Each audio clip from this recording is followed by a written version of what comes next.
damos inicio ya al último bloque de esta jornada y para eso queremos culminar con tres presentaciones de grandes mujeres científicas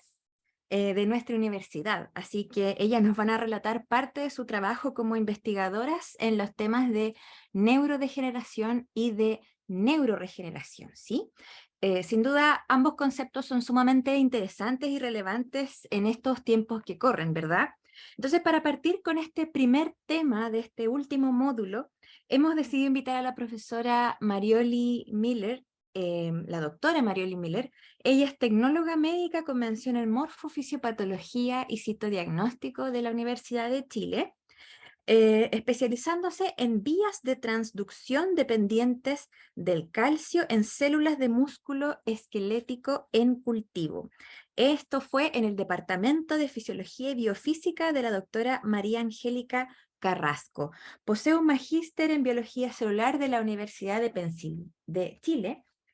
realizando la tesis en la Universidad de Pensilvania con el doctor Kevin Foskett sobre la desregulación del calcio en la enfermedad de Alzheimer. Ella es doctora también en ciencias biomédicas de la Facultad de Medicina de la Universidad de Chile y ha contribuido a importantes publicaciones en el campo del Alzheimer, la bioenergética celular y la autofagia con relevancia para las enfermedades neurodegenerativas y para el cáncer también. Actualmente es profesora asistente del Departamento de Tecnología Médica y subdirectora académica de la Facultad de Medicina de la Universidad de Chile. También colabora con el doctor Foskett y con el doctor Sergio Lavandero para continuar su investigación centrada en la señalización de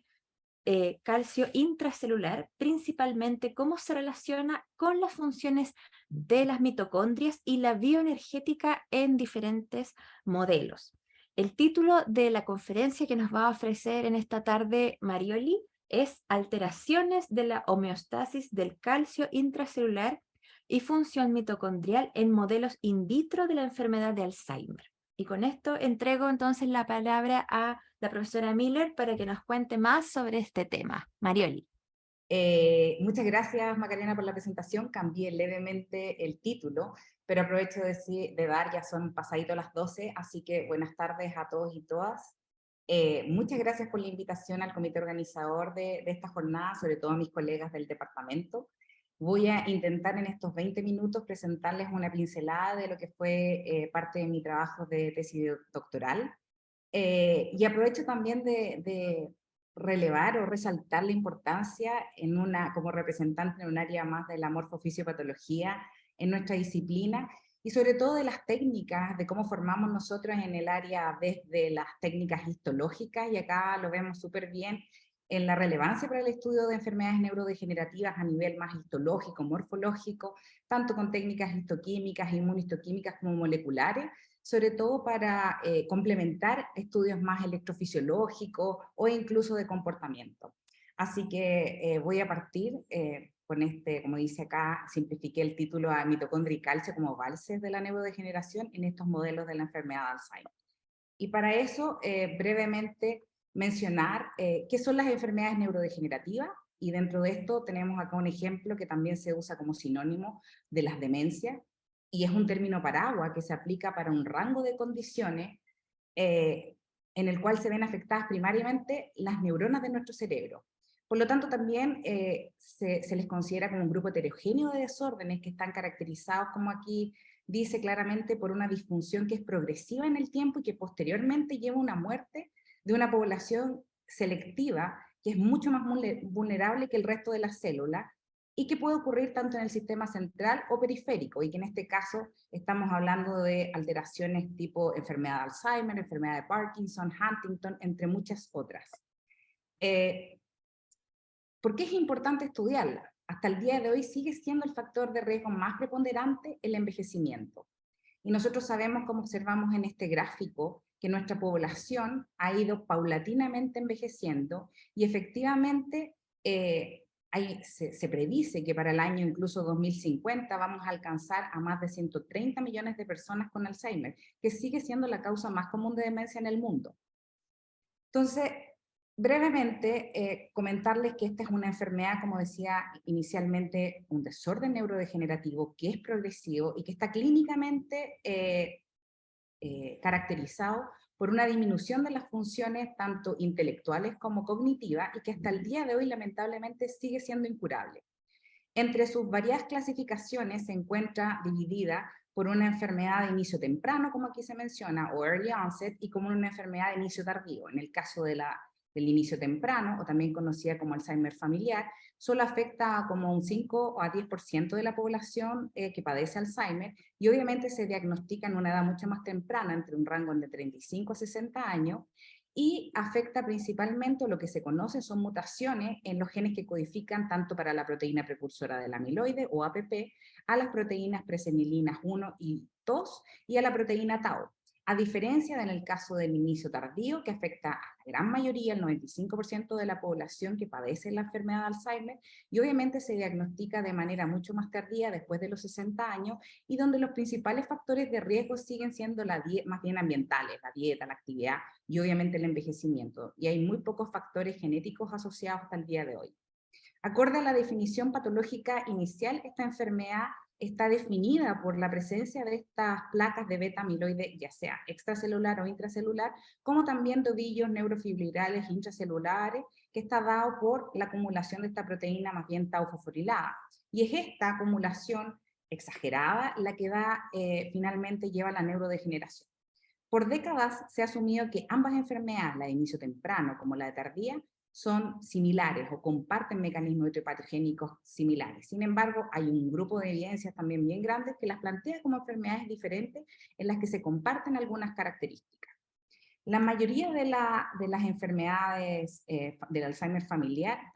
dan cuenta de mutaciones en este gen que codifica para la proteína presenilina 1, que es donde nos vamos a enfocar. Estas proteínas son proteínas transmembranas, que son parte del complejo catalítico gamma secretasa y que son base importante de la hipótesis de la cascada del amiloide, que ha sido el modelo dominante de las investigaciones en el campo por más de 50 años y que ha influenciado incluso el desarrollo de drogas tratando de evitar o reducir la acumulación de estas placas. Estas proteínas presenilinas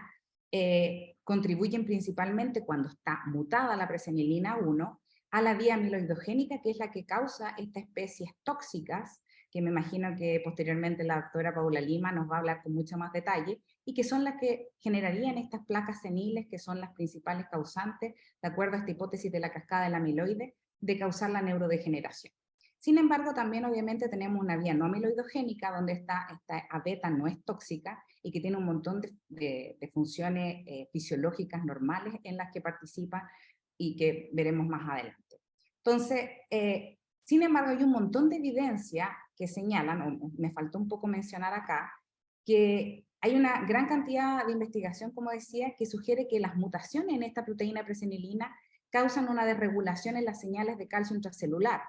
y que son independientes de su función como parte de este complejo gamma secretasa, que es quien procesa a esta proteína precursora del amiloide. Y a su vez, esta misma A-beta tóxico, por así decirlo, esta forma tóxica, también se asocia con una deshomeostasis del calcio intracelular. Y esto ha llevado a generar una nueva hipótesis, que son las hipótesis de las señales del calcio. Y esta hipótesis lo que señala es que estas alteraciones sostenidas en el tiempo del calcio intracelular serían la causa proximal de la enfermedad de Alzheimer. Y que en el tiempo las neuronas en el fondo que se ven comprometidas o afectadas por esta deshomeostasis del calcio se tornan comprometidas, lo que conduce a concentraciones de calcio intracelular excesivas, generando especies reactivas del oxígeno, una concomitante disfunción mitocondrial que eventualmente va a llevar a la apoptosis o muerte neuronal. Por lo tanto, la observación más común en la etiología de esta enfermedad del Alzheimer familiar o de inicio temprano está asociada a esta señalización desregulada del calcio intracelular, que en muchos casos, y eso es súper importante considerar, precede a la patología detectable, que es la formación de estas placas de amiloide. Además, otro aspecto importante es que mutaciones en estas presenilinas aumentan la susceptibilidad celular a apoptosis por distintos tipos de estímulos, entre ellos, por ejemplo, mayores especies reactivas del oxígeno, glutamato, etc. Entonces, estas células que poseen la mutación son mucho más vulnerables, lo que lleva a que mueran mayormente. Sin embargo, aún hasta el día de hoy se desconoce el mecanismo exacto por el cual cómo estas mutaciones en la presenilina 1 llevan o promueven a la muerte celular. Entonces, la pregunta que surge es ¿cuáles son los mecanismos que subyacen a esta pérdida de la homeostasis del calcio? Y para eso son múltiples los canales de calcio intracelulares que podrían estar participando y que se desconocen, y hay distintos teams que han surgido con el transcurso de los años, en el que algunos consideran que la proteína mutada de presenilina genera un aumento en la actividad de cerca, que es la bomba de calcio ATPasa en el fondo que está en el retículo. Recuerden que el retículo es el principal organelo que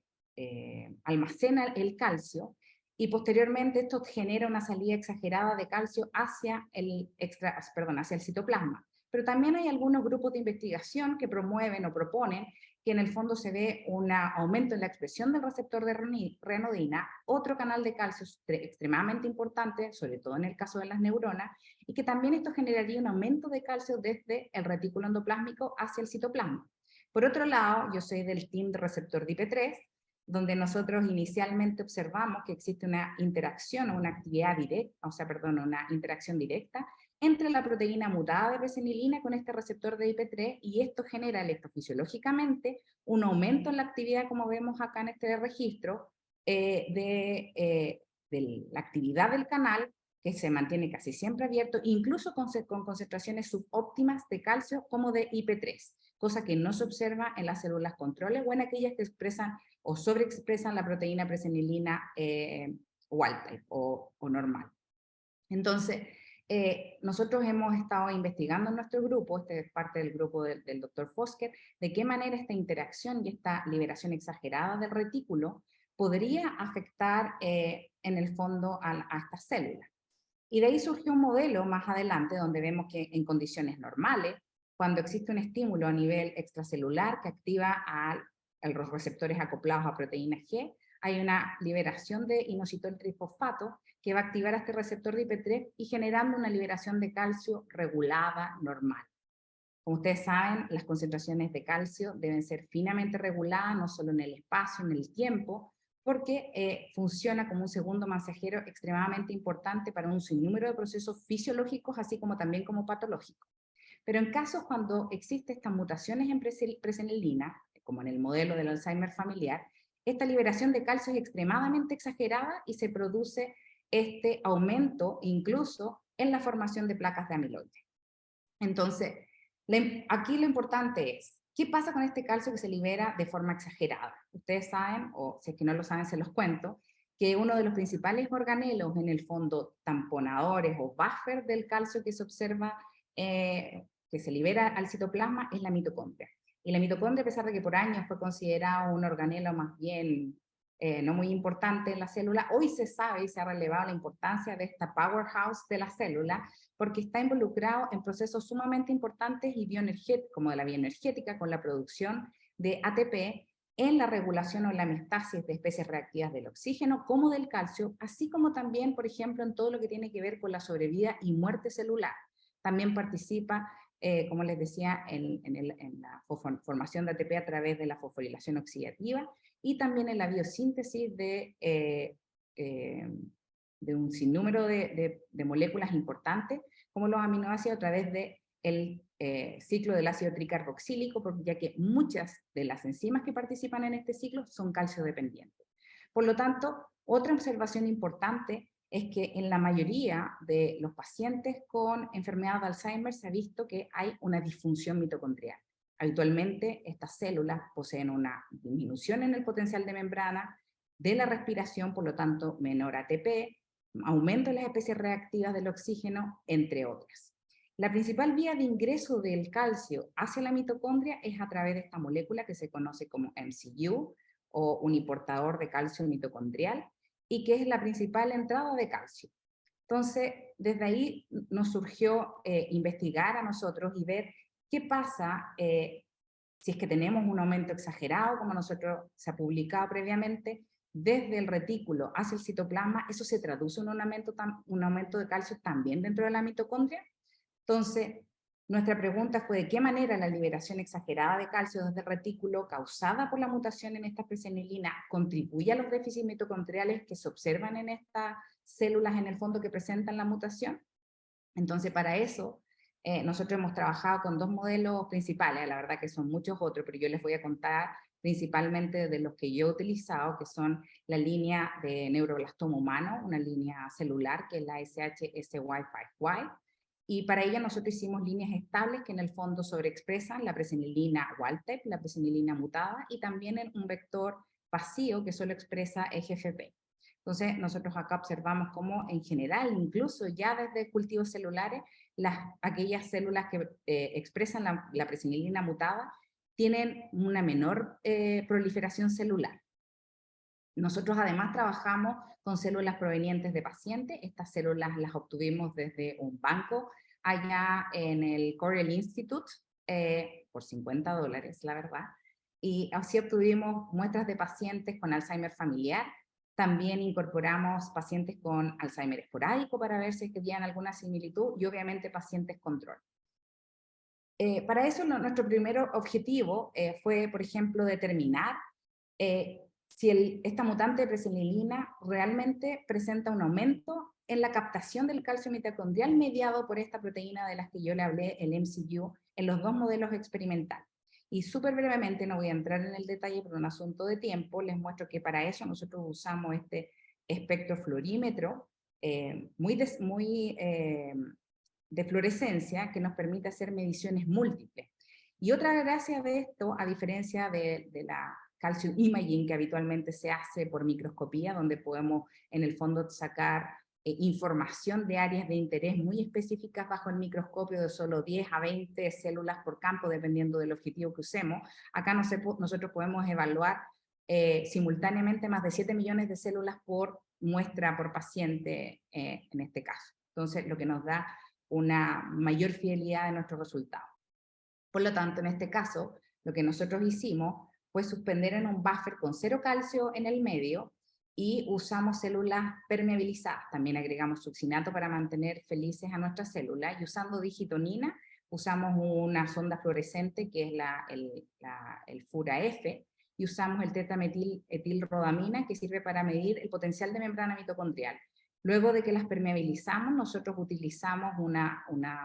un compuesto que se llama tapsigargina para evitar que en el fondo, para sacar todo el calcio desde el retículo y permitir que el calcio salga hacia el citoplasma y posteriormente a la mitocondria. Y luego agregamos, una vez que en el fondo llega a un estado en reposo o de equilibrio de nuestra señal de calcio, aquí vemos la fluorescencia del calcio en el tiempo, nosotros incorporamos un inhibidor que lo que hace es bloquear la salida o la extrusión de calcio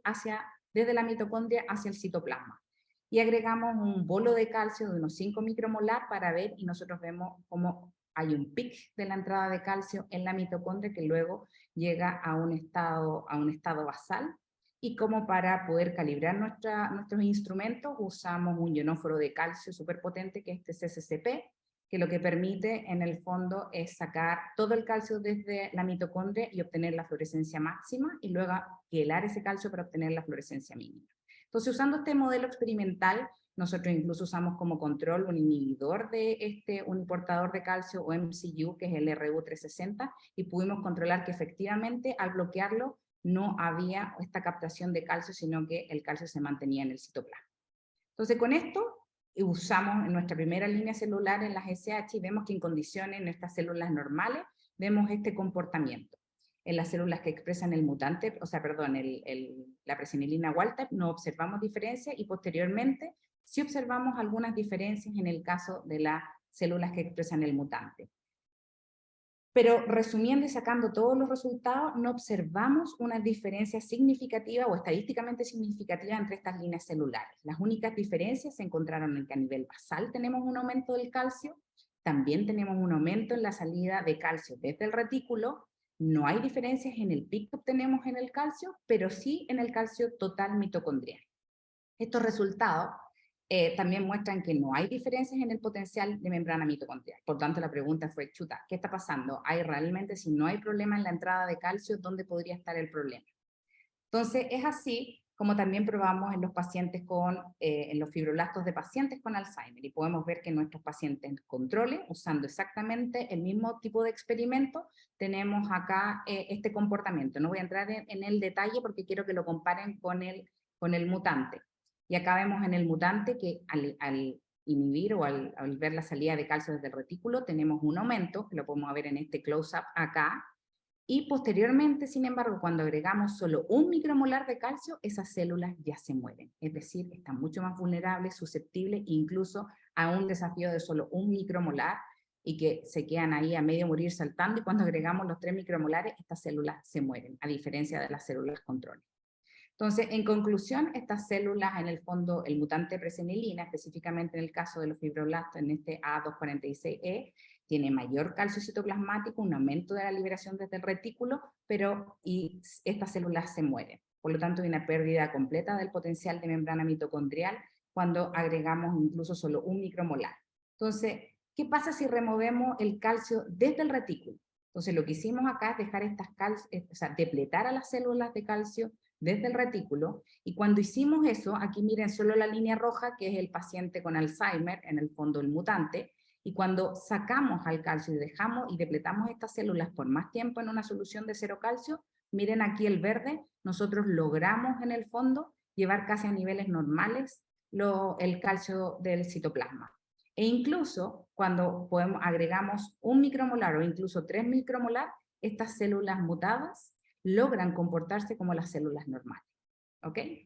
Entonces,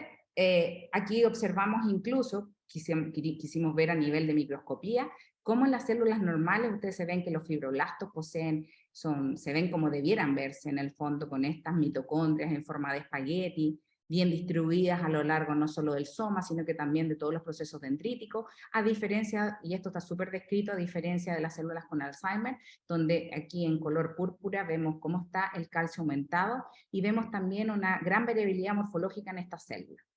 Lo mismo pasaba con las células SH, donde las células control se ven bastante homogéneas, con unas mitocondrias normales, a diferencia de cómo se ven las células mutadas. Entonces,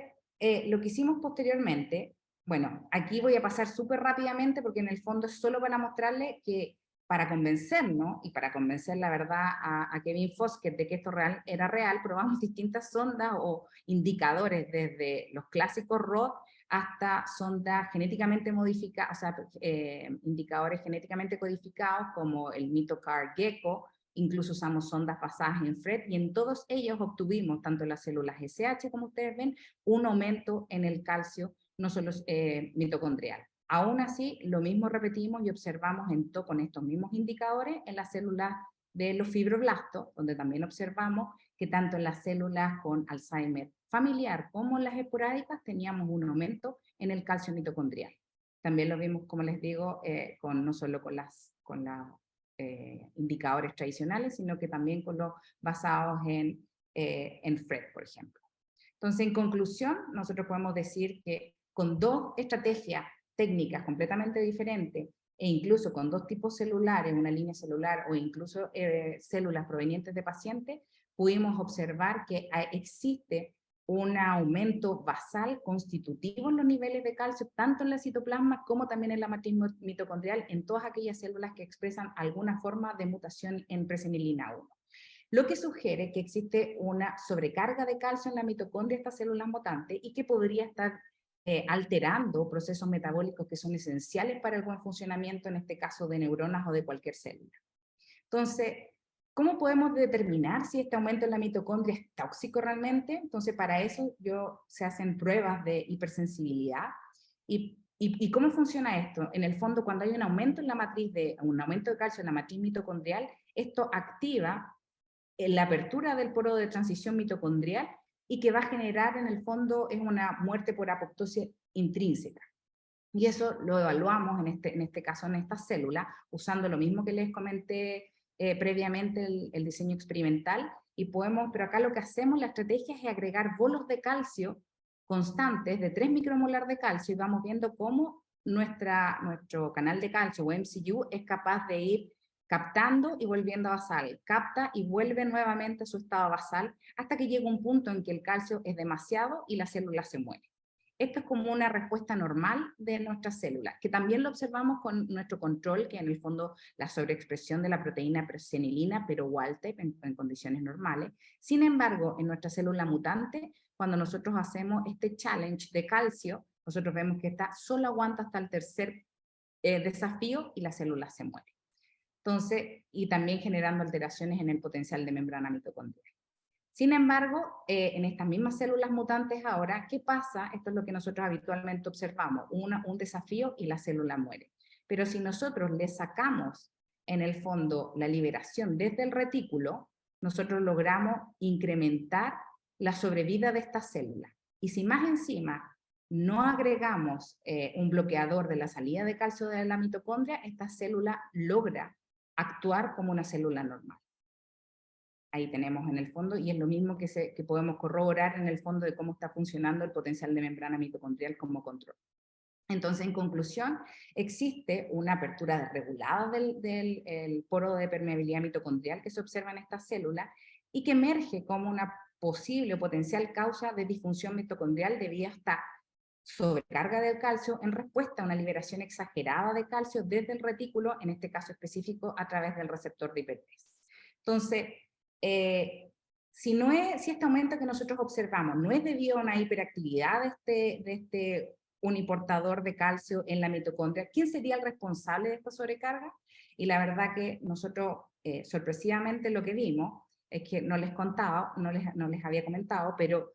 la principal forma de salida de calcio desde la mitocondria es este intercambiador de sodio-calcio que se llama NCLX. Entonces, habitualmente cuando hay un aumento de calcio, en condición normal, sale el calcio y entra un sodio a la matriz mitocondrial. Entonces, lo primero que se nos ocurrió fue ir a mirar qué pasaba con la actividad, o principalmente con el nivel de expresión relativa de este intercambiador de sodio-calcio. Y lo que nosotros observamos fue que efectivamente tanto en las células SH como en las células de paciente con Alzheimer vemos una disminución en los niveles de expresión estadísticamente significativa, no solo como les decía en estas células SH, sino que también en todos los pacientes, tanto con Alzheimer, con Alzheimer familiar como con el Alzheimer esporádico. Entonces, solo como conclusión, nosotros sabemos, y está súper en boga en el fondo, el estudiar la regulación o la homeostasis del calcio, porque como podemos observar acá, en condiciones fisiológicas normales tenemos que tener un equilibrio y un intercambio entre lo que entra y lo que sale de calcio a la mitocondria. Cuando se pierde este equilibrio y empezamos a tener un exceso o aumento de calcio a nivel de la matriz mitocondrial, o hay una salida insuficiente desde o un eflujo del calcio hacia el citoplasma, se genera este desbalance. Entonces, en el caso, y eso va a generar una sobrecarga de calcio mitocondrial, y que en este caso del Alzheimer familiar, específicamente de la mutación M146L, nosotros tenemos datos que muestran claramente que hay una hiperactividad del receptor de IP3, no así de MCU, por eso está en negrito, y esto genera un aumento en la liberación de calcio desde el retículo, generando un aumento significativo de concentración de calcio citoplasmático como mitocondrial, y ese aumento de calcio mitocondrial estaría dado por una reducción o disminución en el fondo de la NCLX, que es el principal mecanismo de salida de calcio de la mitocondria, y esto no se los mostré aquí para acotar un poco la presentación, también genera un aumento en las especies reactivas del oxígeno, un aumento en la vulnerabilidad de las neuronas y una apertura, obviamente, del poro de transición mitocondrial que va a llevar finalmente a la muerte celular. Y esto tampoco se los mostré en este caso, hay un correlato importante con aspectos metabólicos y bioenergéticos de la mitocondria que también se estudiaron, como un aumento en la fosforilación de la piruvato deshidrogenasa y de la expresión de la alfa-ketoglutarato e isocitrato deshidrogenasa. Y a su vez una disminución en la producción de ATP y de la respiración oxidativa. Así que como conclusión final puedo decir que todos estos breves datos que les mostré acá apoyan nuestra hipótesis de trabajo de que esta sobrecarga del calcio mitocondrial a través de este axis receptor de IP3-MCU y la falta de expresión de este intercambiador sodio-calcio en CLX estarían alterados en el Alzheimer familiar, conduciendo a una disfunción celular y promoviendo un ciclo patológico esencial para la progresión de esta enfermedad. Así que agradezco al doctor Foskett, a Riley Payne allá en la Universidad de Pensilvania y obviamente a todos mis colegas del Departamento Especial, a los de Morfo, Gero y a todos los fondos de financiamiento que me permitieron tener una doble vida durante estos años viajando a Estados Unidos. Así que muchas gracias por su atención.